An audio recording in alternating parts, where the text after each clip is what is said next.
The people of Nakawa had a saying, "The feast does not wait for the broken." And they were right.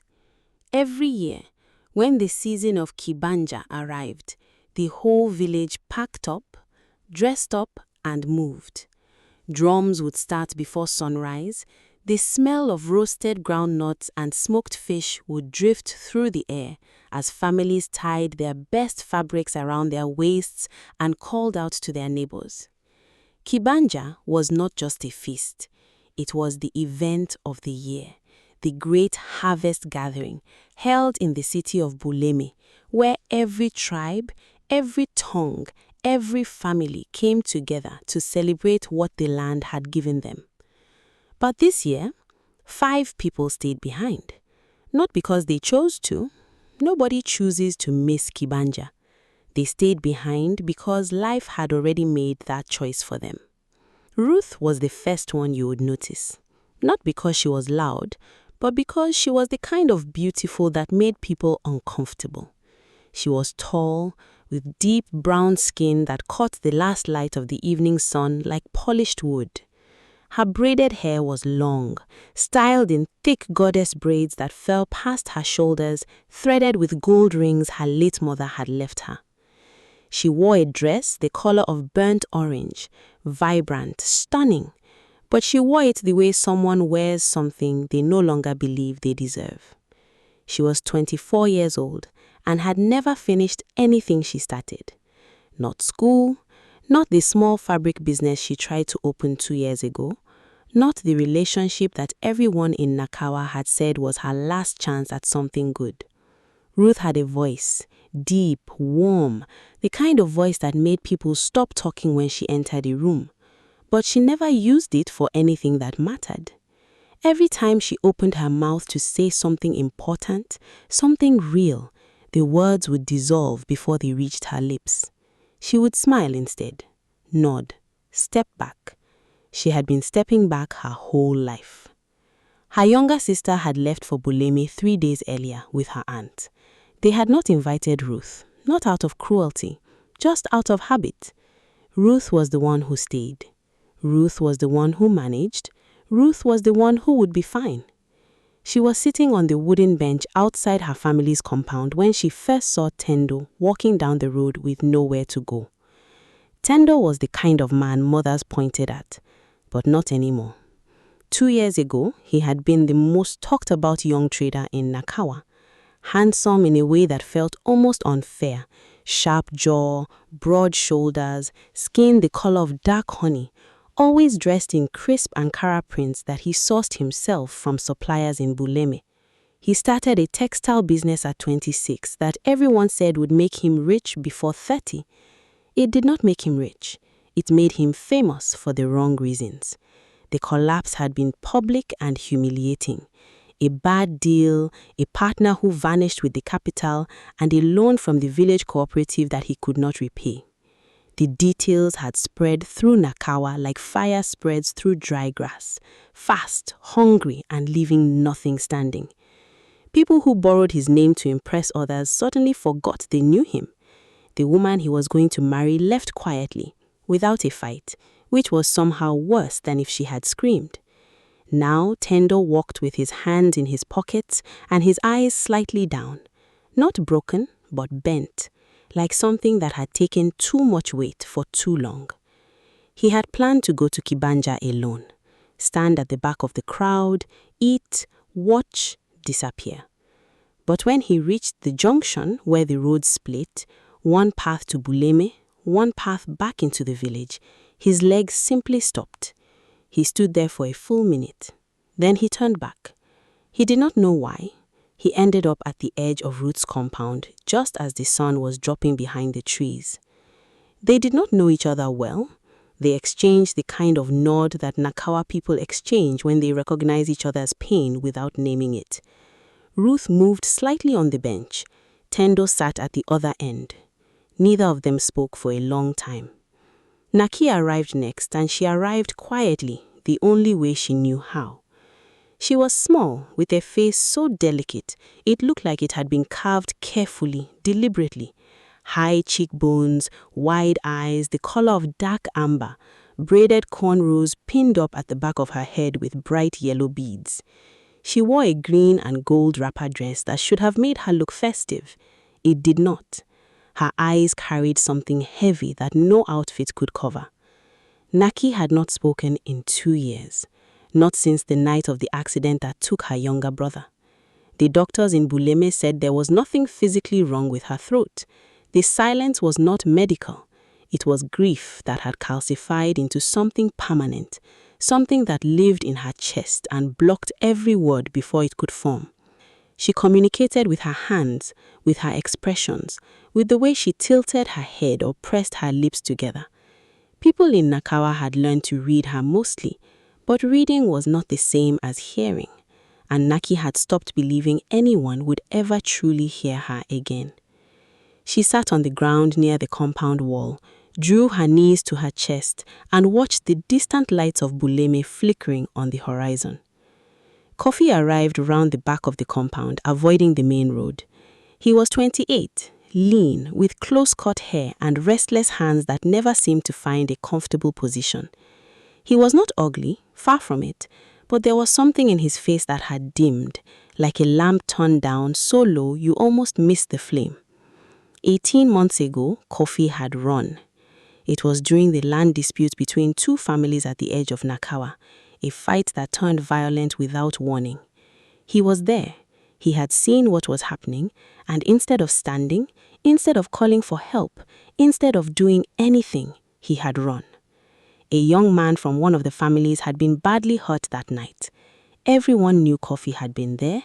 Everyone knew he had left. He did not run because he was evil. He ran because he was terrified. But Nakawa did not have space for that explanation.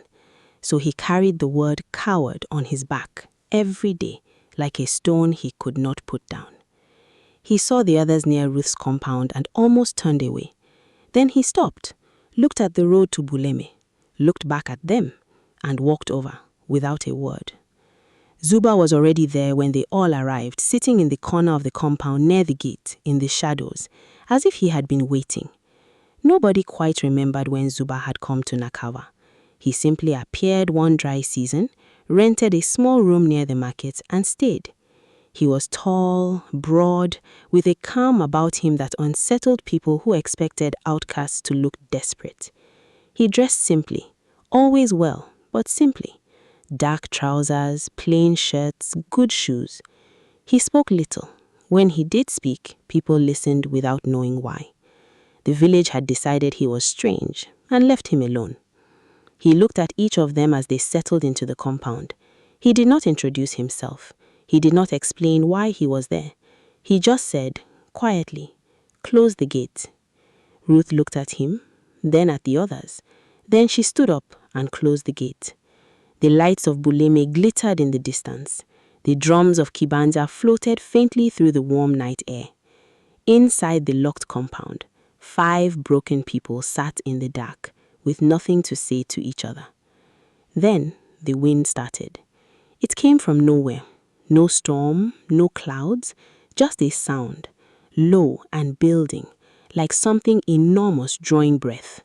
The flame of the small kerosene lamp in the corner bent sideways. Then it bent further. Then it went out completely. And in the darkness, something entered the compound. Nobody screamed. That was the strange thing. 5 people sitting in complete darkness, with a wind that had no business being there, and nobody ran. It was as if the wind itself held them in place, not with force, but with something closer to certainty. Like being told without words, "Sit still, this is for you." The sound grew, not violent, but vast, the kind of sound that makes you feel small, not because it is threatening you, but because it is reminding you how large everything else is. The trees outside the compound walls shook hard, dust lifted off the ground in slow spirals. Ruth grabbed the edge of the bench with both hands, not out of fear, but because her whole body was vibrating like a string that had just been plucked. Then the light came. Not fire exactly, not the way fire looks when it burns wood or cloth. This was different. It looked like flame, but moved like something alive, deliberate, unhurried, almost tender. It appeared above their heads, split into 5 separate tongues and descended, one for each of them. Ruth watched hers come down toward her and did not move. It touched the top of her braided head and she felt warmth, not heat, warmth.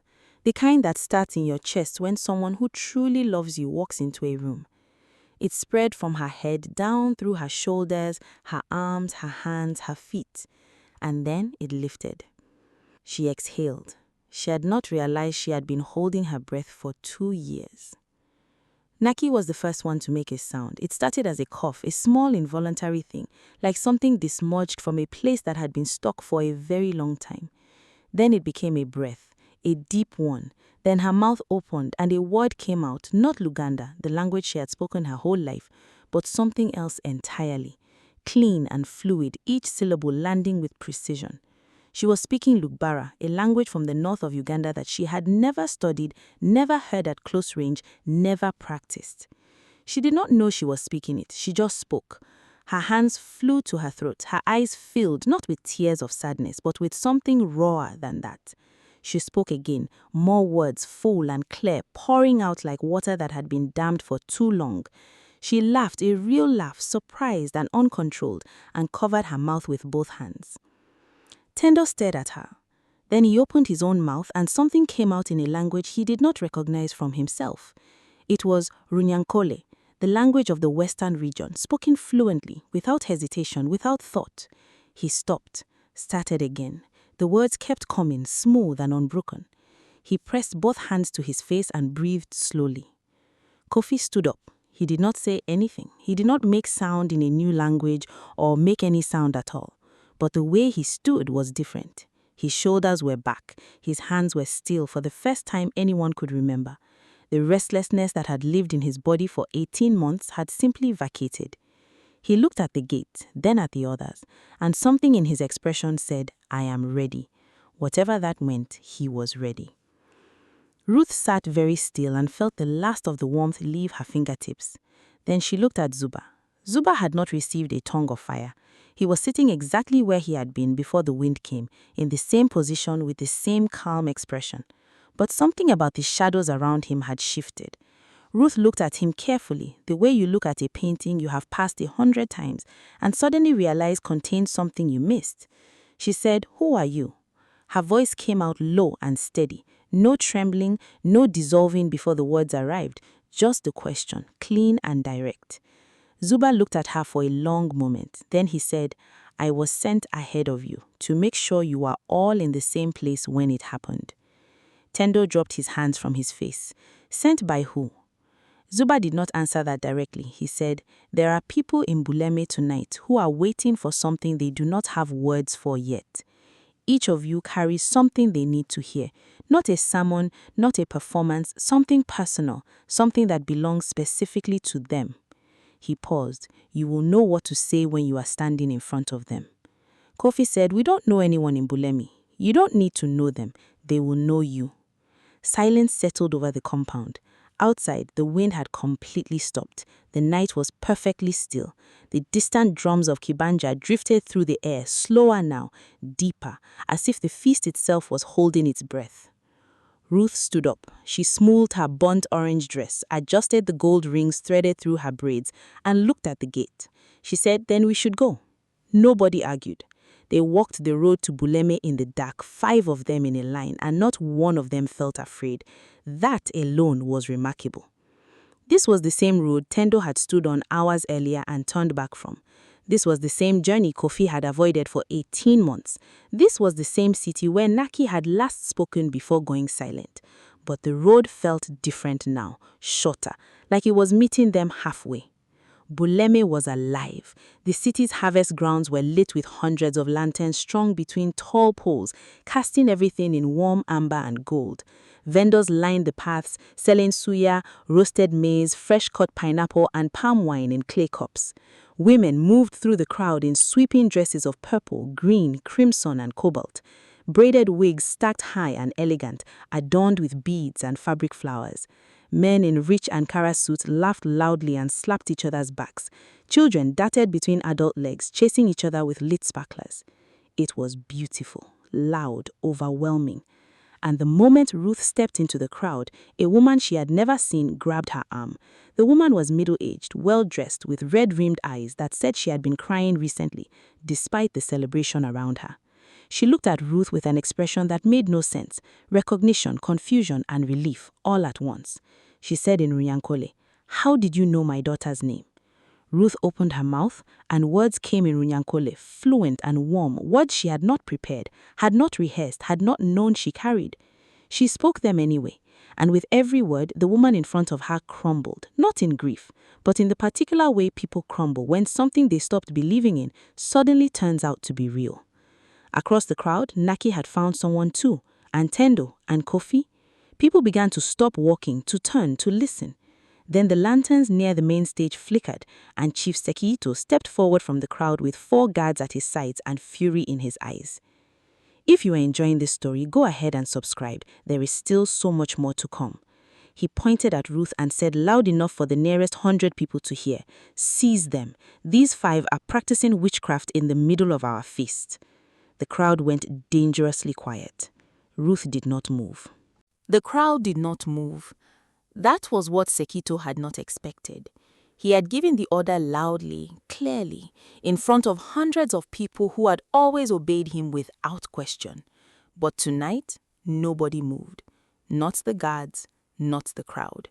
Everyone stood exactly where they were, eyes shifting between the chief and the 5 strangers who had walked in from Nakawa with something impossible radiating off them. Sekito was a large man, broad, heavy-shouldered, draped in a deep burgundy chief's robe trimmed with gold thread. He wore his authority the way some men wear cologne, heavily, so you smelled it before he arrived. He had ruled the Buleme harvest grounds for 11 years. Nobody challenged him here. Nobody had ever dared. He stepped closer to Ruth. She did not step back. That was the moment the crowd noticed something had shifted.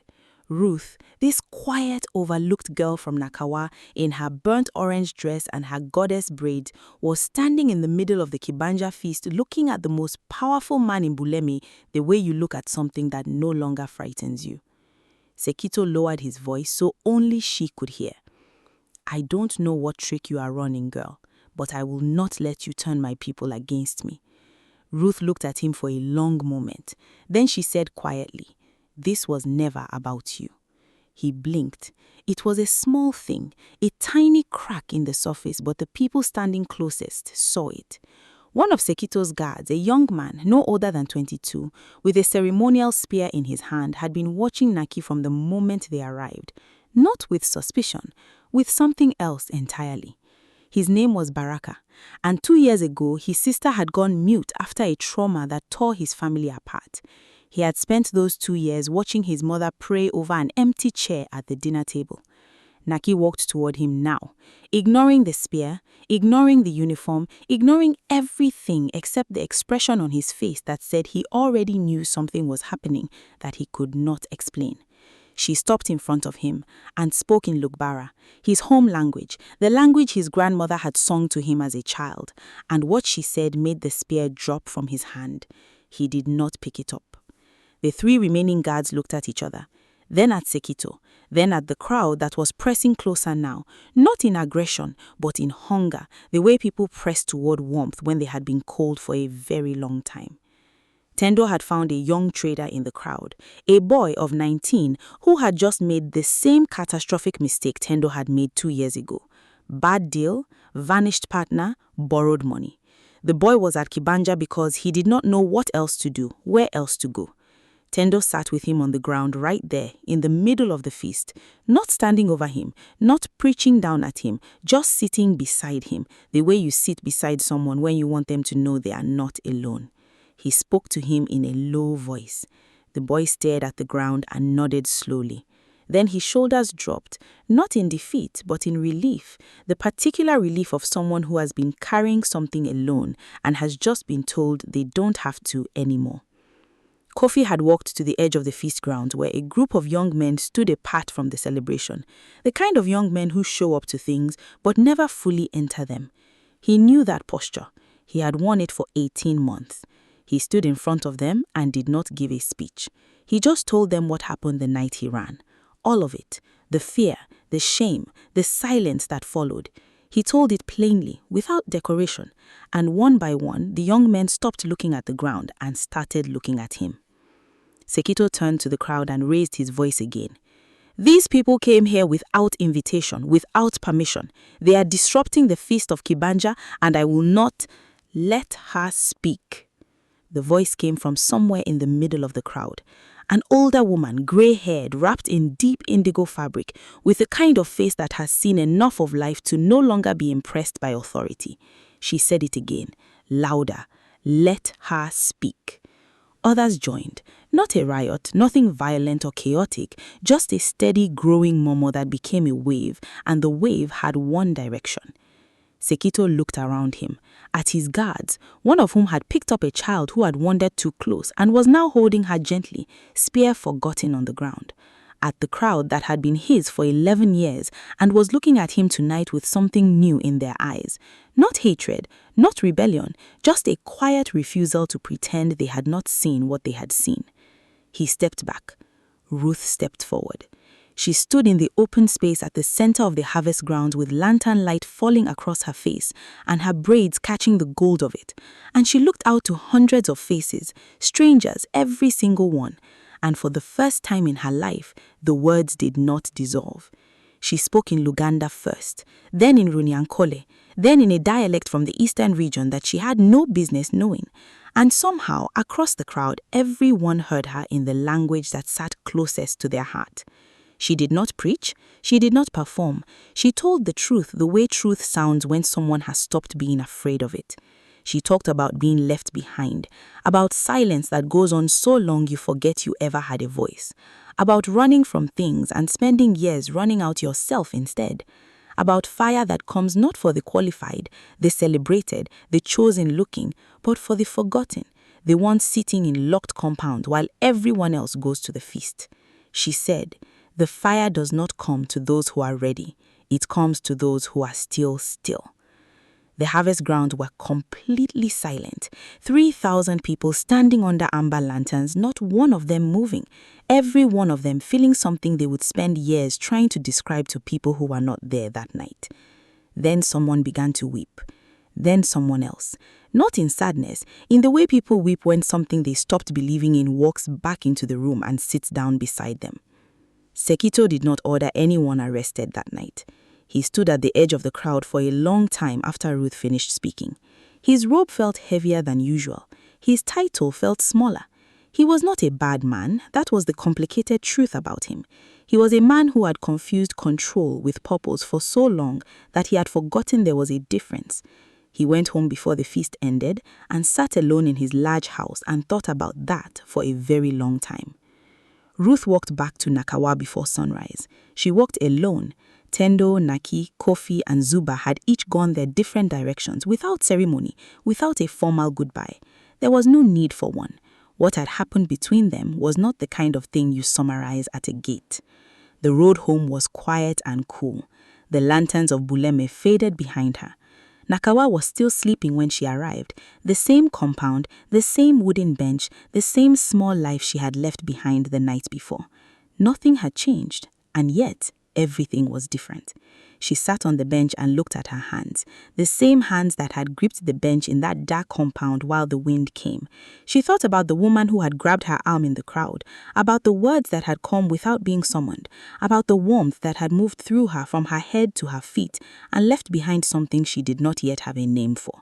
She was still poor, still unknown, still the girl who never finished anything. But she was not afraid anymore, and for the first time in a very long time, when she opened her mouth alone, in the quiet of the early morning, with no crowd and no lanterns and no fire descending from anywhere, she spoke. To no one, to everyone, just to hear her own voice filling the air without shrinking back. It was enough. It was more than enough. A word before you go. There is something this story wants to leave with you. The fire in this story did not choose the most qualified people. It did not descend on the chief, the scholar, the celebrated trader at the peak of his success, or the girl everyone already believed in. It chose the ones who had failed publicly, the ones who gone silent, the ones who ran when they should have stayed, and stayed when everyone else ran.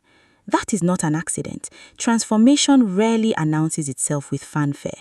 It does not wait for you to have your life together, your confidence restored, or your reputation repaired. More often than not, it finds you in the locked compound, the place you ended up not by choice, but by consequence, and it asks only one thing of you: be still and let it land. Your brokenness is not a disqualification. In the right hands, it becomes the very thing that makes people trust your voice. Which of the 5 characters felt most like you? Ruth, Tendo, Naki, Kofi, or Zuba? And why? The fire chose the forgotten. Do you believe in real life the most broken people sometimes carry the most powerful messages? Have you ever seen this happen? This story was created for every person who has ever been left behind while the feast carried on without you. You were not forgotten. The fire knows exactly where you are.